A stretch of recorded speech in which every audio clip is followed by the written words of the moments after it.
Donc c'est une maternité, une mère et enfant, réalisée par cet artiste qui était appelé Dieu, qui disait avoir reçu sa hache en fait du ciel, d'un palmier qui serait tombé lorsque son frère abattait un palmier. Et cette hache lui a permis de sculpter des plus belles sculptures qu'il a réalisées, mais aussi de le protéger contre la sorcellerie.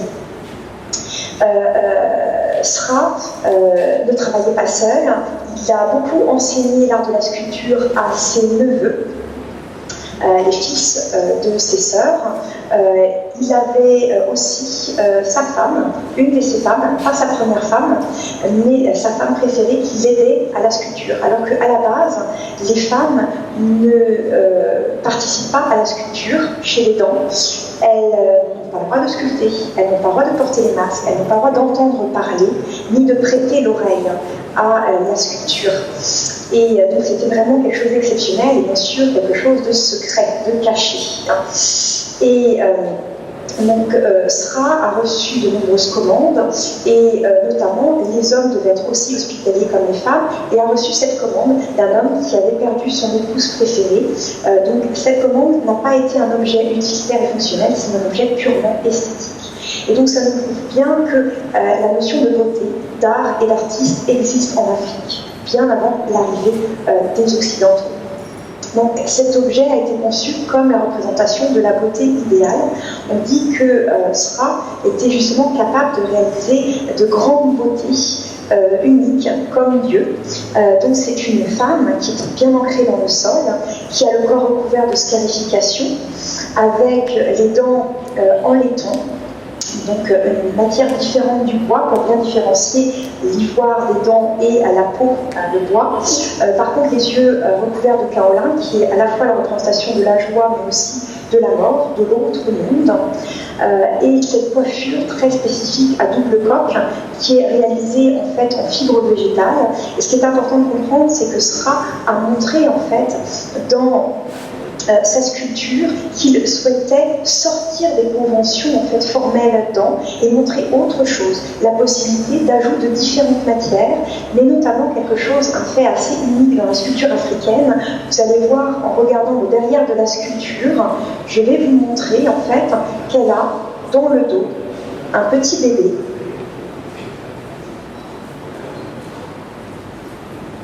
On voit juste ici, derrière. Alors, je vais agrémenter avec de lumière, j'espère que vous verrez un petit peu mieux. Voilà, on voit très bien sur le dos les scarifications apportées et le soin apporté aussi à cet enfant qui s'accroche à sa mère. Voilà. Donc ça, c'est une œuvre qui est au musée du Quai Branly, que vous pouvez donc découvrir ici, lors de l'exposition. Alors, ce qu'il faut savoir, c'est que Sra travaillait aussi avec forgeron du village. Donc, lui, il était du village Béléwalé. Il aurait vécu à peu près entre les années 1880 et à peu près jusque dans les années 1920. Et vous avez, en fait, ce qui est intéressant, c'est que vous avez donc Sra qui travaillait avec un forgeron qui l'appelait papa alors qu'il était plus jeune que lui. Mais les forgerons sont aussi considérés comme les pères des masques, tout comme les sculpteurs. Puisque très souvent, les masques sont réalisés dans la forge ou dans les lieux de sépulture. En tout cas, les outils pour réaliser les masques sont réalisés par le forgeron. Et parfois les objets peuvent être, entreposés le temps de leur utilisation dans la forge, tout comme certaines aussi cuillères pouvaient parfois disposer dans la forge.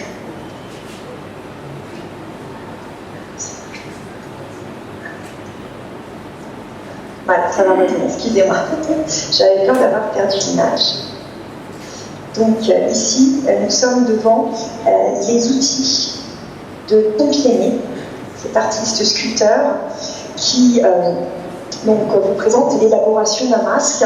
Alors, en fonction des artistes, ça pouvait prendre de 4 à 6 jours. Alors, déjà, comment on devient un artiste sculpteur? Eh bien, c'est un apprentissage qui est long. Il faut montrer persévérance, il faut montrer un temps de visualisation pour vraiment réussir à réaliser les images que l'on a dans la tête, des commandes aussi, des commanditaires. Donc, en général, on apprend le métier par son père, son grand-père ou son oncle. Au début, on réalise les petites tâches, et puis au fur et à mesure, on va, par l'observation, acquérir tous les savoirs pour devenir maître sculpteur. À la suite d'une cérémonie, on aura le titre de maître sculpteur, mais tant que son maître est toujours vivant et vit dans le village, on est toujours dépendant. C'est-à-dire que pour accepter les commandes, on doit son accord, et dès qu'une commande est réalisée et qu'il y a paiement, eh bien, on doit l'argent au maître, qui est toujours en vie dans le village. Donc à la base c'est un fait d'hommes, les hommes font les masques, portent les masques, seulement chez les peuples de la Lune, il y a quelques femmes qui ont été sculpteurs. Donc on commence par l'abattage d'un arbre, il faut demander son accord, on rend hommage aux outils. Il y a certains tabous, par exemple chez les dents, pas de relations sexuelles dans toute la réalisation de l'objet. Certains disent de ne pas manger de sel ou de citron, ça risquerait d'avoir des blessures, donc pour se protéger de tout ça.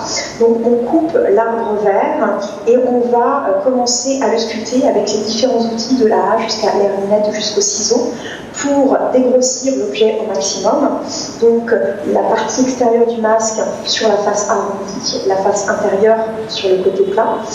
Et ensuite on va dégrossir pour réaliser ici, par exemple, un masque qui, le travail de ponçage est réalisé en général par des feuilles de ficus sauvages, par des noix de palme aussi, et tout le travail en fait de la patine est quelque chose qui est conservé secret par les maîtres sculpteurs. Alors, les sculpteurs pouvaient donc travailler pour leur village, mais aussi pour d'autres villages. On pouvait faire appel à eux d'extrêmement loin. Et je vous mets la vue d'ensemble parce que nous allons arriver dans le peuple des lagunes. Dans le peuple des lagunes.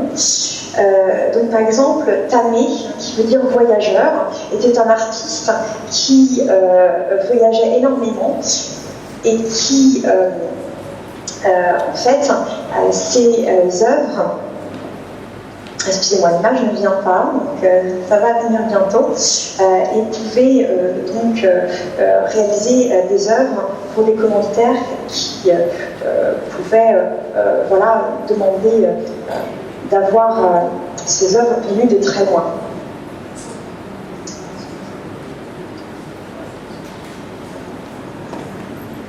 Voilà, donc on arrive dans le peuple des lagunes. Alors comme vous l'expliquait Yves Le Fur, ce qui est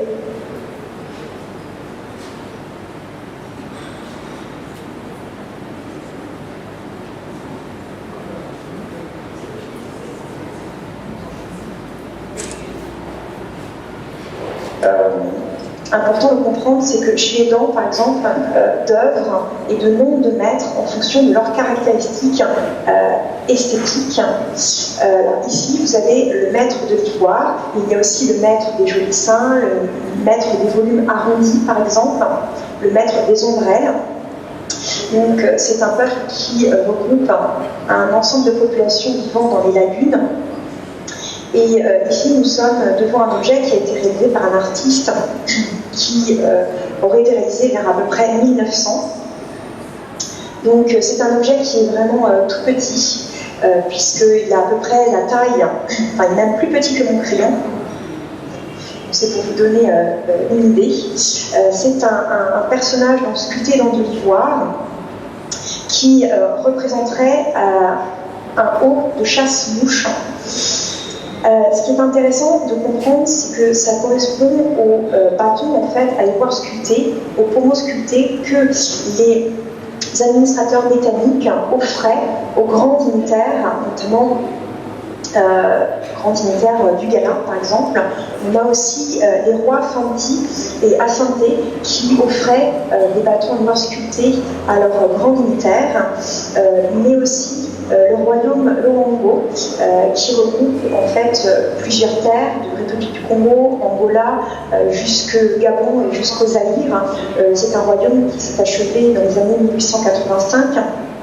Et ce qui est important de comprendre, c'est qu'ils sont venus justement au début des années 1880 présenter des ivoires sculptés en France. Il est possible que des gravures aient été conservées et a pu peut-être inspirer donc la réalisation de ces objets-là. On a un personnage qui pourrait représenter une personne ayant de l'autorité parce qu'il tient sa barbe. Et ça, c'est un symbole qu'on retrouve dans la statuaire Baoulé, assis en position jambes croisées, qui n'est pas une position vraiment utilisée beaucoup par les populations en Côte d'Ivoire, c'est plutôt une position très européenne, mais assis sur un trône avec ce léopard qui est aussi symbole d'autorité, de force et de puissance, qui pourrait rappeler le trône d'Akan, en fait, de la Confédération Ashanti, qui rappelle qu'en 1701, vous avez Ossie Tutu qui aurait reçu sur les genoux un trône d'or qui aurait permis d'asseoir en fait l'autorité et cette identité Ashanti. Alors nous allons continuer notre parcours et découvrir les Baoulés. Alors cette fois-ci, pour le peuple baoulé, nous n'avons pas les noms des artistes. Nous avons ici une sculpture que nous allons découvrir ensemble qui présente en fait une œuvre appelée du maître de vérité. Alors en fait, le maître de vérité, c'est le nom du collectionneur de l'œuvre,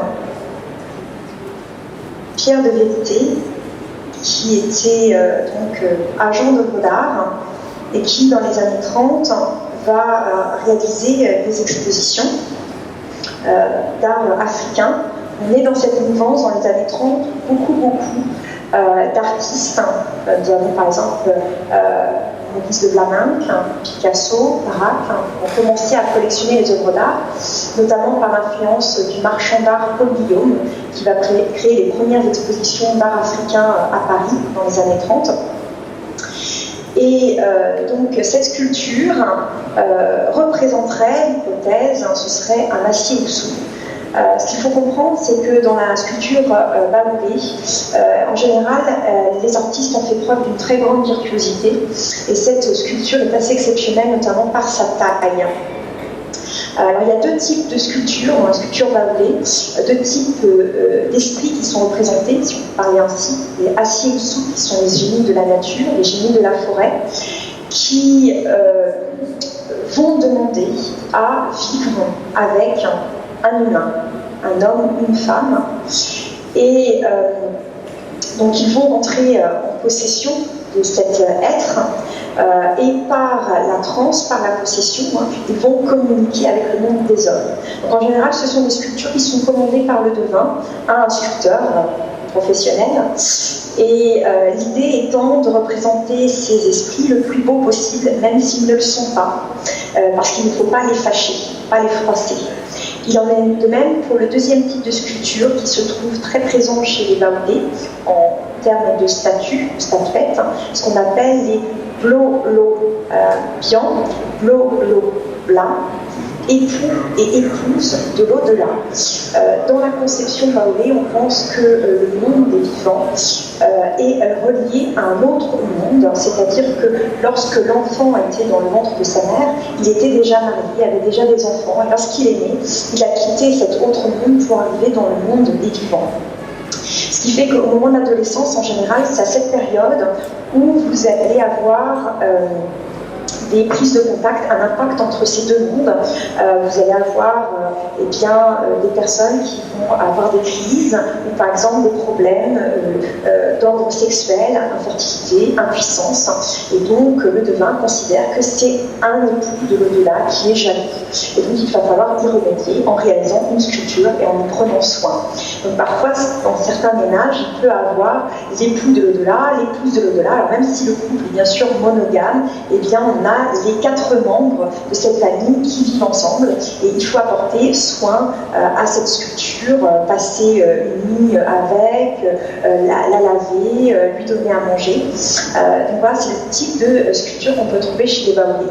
Donc là, on pense que c'est un assioutsou, notamment parce que c'est une sculpture qui présente une très grande beauté, qui n'a pas de lien notamment avec l'idée d'un époux et d'une épouse, parce qu'il est assis sur un léopard, encore là, symbole d'autorité, de force et de puissance. Ce qui est très intéressant dans cette sculpture, c'est les scarifications qu'on peut retrouver sur le visage, et l'utilisation cette fois-ci de vrais cheveux pour la barbe et pour les cheveux, et l'utilisation de pattes de verre pour les yeux du léopard. Donc ça, c'est un fait assez exceptionnel dans ce type de sculpture. Alors, nous allons réaliser un petit plan. Voilà, un petit plan de l'exposition. Et bien sûr, pour les œuvres Baoulé, nous les connaissions très bien, en tout cas au niveau des œuvres, grâce aux artistes qui les ont collectées dès les années 30. Mais par contre, lorsqu'on collectait ces sculptures, c'était pour leur beauté esthétique et non pour avoir des informations. Très souvent, on n'a pas beaucoup d'informations sur ces œuvres d'art, puisque collectées trop tôt. Alors, ce qu'il faut savoir par rapport à la sculpture que je vous ai présentée, on a à peu près connaissance de 1300 sculptures, de statues assises chez les Baoulés, et seulement 14% sont assises. Donc c'est tout à fait exceptionnel d'avoir pu montrer une sculpture dans cette position. Alors le nom en fait de cette sculpture, c'est Ancêtre. Alors Kokobi est un artiste baoulé qui est né en 1966. Il s'est intéressé très tôt à la sculpture grâce à son oncle qui était gardien de masques, et son père lui a demandé de suivre un enseignement un peu plus rigoureux par rapport à ça. Et puis ensuite il va rentrer à l'Institut national des arts supérieurs d'Abidjan et avoir la possibilité de rencontrer un artiste allemand, Klaus Simons, qui va demander à ces jeunes de travailler la pierre et le bois. Ce qu'il faut savoir, c'est qu'en Afrique, et même encore au jour d'aujourd'hui, il y a plus de peintres, artistes peintres, que artistes sculpteurs. Et par exemple, en 2014, il y avait sur une quarantaine d'artistes dans l'école, il n'y avait que 7 sculpteurs de bois. Parce que peut-être qu'il y a, dans le monde occident, on dit qu'il n'y a pas de tradition picturale en Afrique, et peut-être que justement, en tout cas en Côte d'Ivoire, on veut montrer le contraire. Ce qui fait qu'il n'y a pas beaucoup d'artistes sculpteurs. Et donc il s'est intéressé au bois, il a demandé aux anciens de son village s'ils pouvaient sculpter le bois d'Abidjan, si ce n'était pas contradictoire avec ses anciens, et l'utilisation du bois de son village. Les anciens lui ont dit que c'était tout à fait compatible, que ce n'était pas le même bois, et donc il pouvait réaliser des œuvres s'il le souhaitait.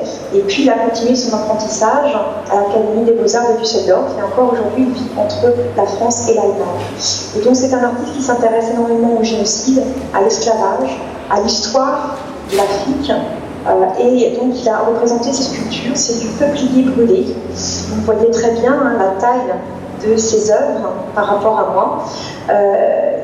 L'idée en fait est à la base, d'après Kokobi, qu'on peut rentrer dans ces sculptures et ça représente les visages d'ancêtres.